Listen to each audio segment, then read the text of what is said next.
Митхоттакты ама ананқалы жуаварты министрады кушчита расыдышты радон профилактикон рейді.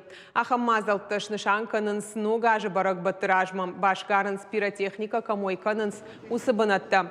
Инспекции фатқалдрайырташта унжармук ай ахамратты пиротехника ойканын най.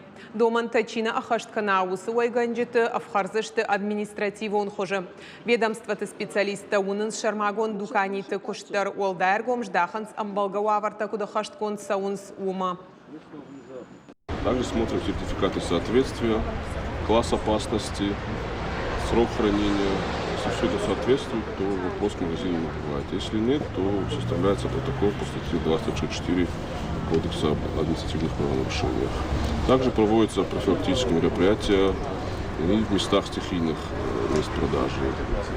В случае, если выявляются факты продажи, то такая продукция изымается, так как в неспециализированных магазинах запрещается продажа пиротехнических изделий.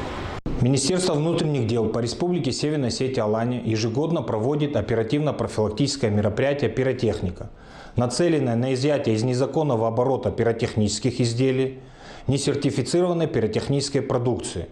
Также одной из основных задач является недопущение травматизма путем использования пиротехники населением. В период проведения профилактических мероприятий будут организованы беседы в образовательных учреждениях с несовершеннолетними, дабы не допустить использования самостоятельно пиротехнических изделий.